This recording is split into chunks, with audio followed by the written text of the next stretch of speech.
Hey guys, and happy August 1st. I am so excited that it's August. We're 8 months in. I can't believe it. And I know come October probably is gonna feel like 3 days goes by before the beginning of the year. It always goes so quick for me. But I wanted to come on here and show you my reads for August. I am gonna do one book a week for this month. My kids start school at the end of the month.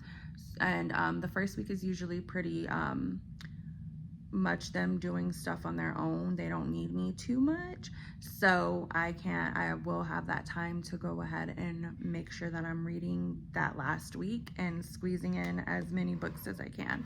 So here's my book stack, and I actually have an extra book so that just in case I'm able to finish my personal reading sooner than I think, because what I usually do is if I do not like a book, I will read ahead so I can hurry up and finish it and just get it over with. And sometimes when I'm in love with a book, I can't get it together and I have to just keep reading. So most of the time I finish my books a little bit early, and just finishing each book maybe a day or so early will allow me to read this additional book. So first up here we have this one that I'm going to be reading with my daughter. It's called Be Real, Macy Weaver, and it is about 11-year-old Macy Weaver knows relationships are complicated. Fresh off her latest friendship breakup, she spent most of her summer break on her own. So when Macy's mother decides to go back to college 3 states away, Macy jumps on the chance to move anything for a fresh start. But Macy's new home isn't exactly what she expected. Her mother's never around and her dad's always working. Lonelier than ever, Macy sets her sights on finding a new best friend. And so we will find out what happens with that. I'm really, really excited for it, especially because my daughter's excited. She's been looking at it all summer while we were reading other books. And this page is 377 and 377 pages. It's looking a little thick, but the writing is pretty big. And I did get this from our library book sale a few months back, so it will be working out. So for my first read of the month, I'm going to be doing The Confessions of Fannie Langton, and all my book reads that I'm going to show you are from the Dollar Tree I got at some point this year, I believe. Yeah. So it says, no one knows the worst thing they're capable of until they do it. All of London is abuzz with a scandalous case of Fannie Langton, who was accused of the brutal double murder of her employer's renowned scientist George Benham and his wife Marguerite. Crowds packed the courtroom while the newspapers print lurid theories of the mysterious woman being held in the Old Bailey. The testimonies against Fannie are damning. She is a seductress, a witch, a manipulator, a whore.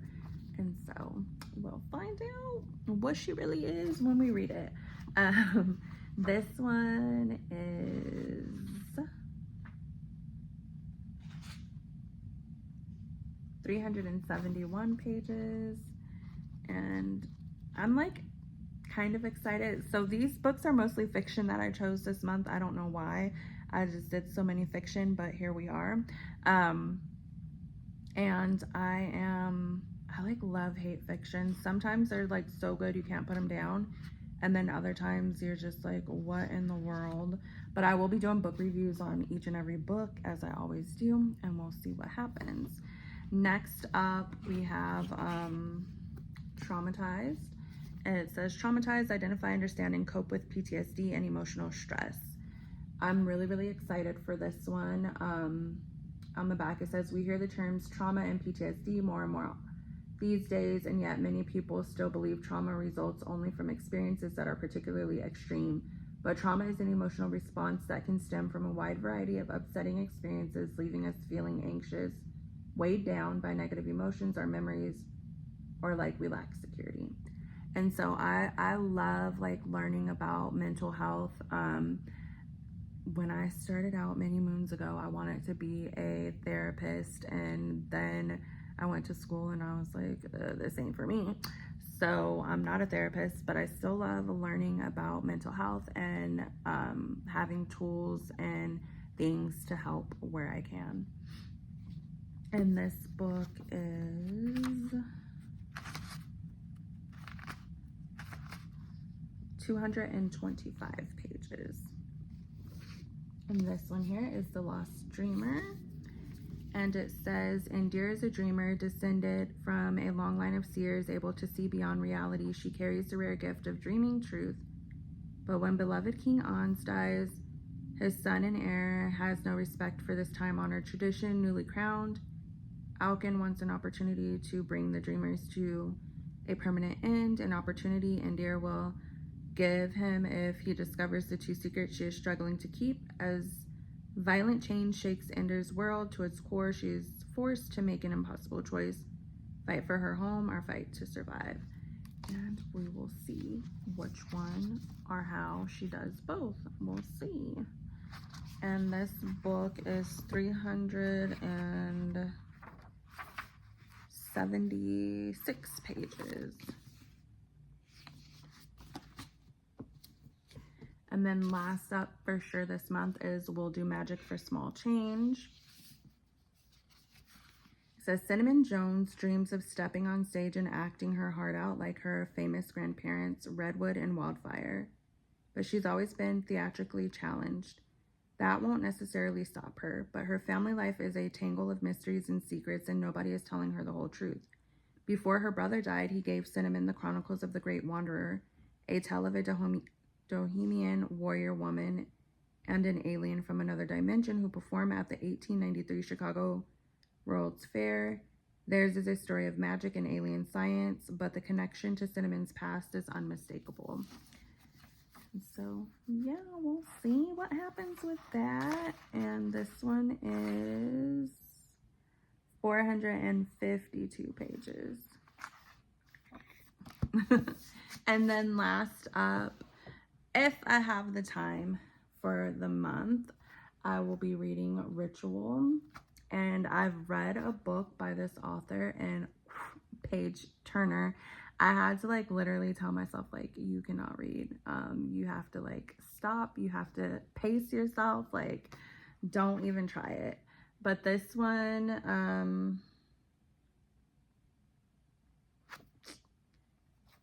doesn't even say. And I did get this one from my local library for $1. It doesn't, let me see, at least I don't think. So this one is 127 pages. That's why I'm like, okay, I can squeeze it in. It's not going to be that bad. It doesn't say what the book is about, but I will read a review. It says, this is the greatest and most detailed book about ritual that I have read. Unlike academic books on ritual, this comes directly out of the author's life and his childhood in a small village in Burkina Faso.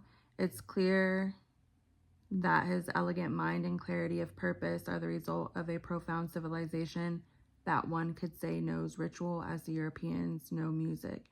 At a time when the West needs to relearn ritual for its own healing, this book is valuable, lively, and sound. And I, again, am like so excited. So I'm going to try my best to read those so that I can get to this. If not, I know I'll get to it eventually. When that is, I don't know. But I'm going to try my best to get to it for this month because I just loved his writing. Like, his other book was Water and Spirit, I think is the title. And that book was like everything to me. I had seen a lady on TikTok who said that he was like her mentor, and I'm like, oh my god, like how lucky are you? But yeah, so those are the books that I'm gonna do for August. I hope you enjoyed the video. Comment, like, subscribe, and if you have any questions or if you've read any of these books or anything, please comment below. But until the next video, bye.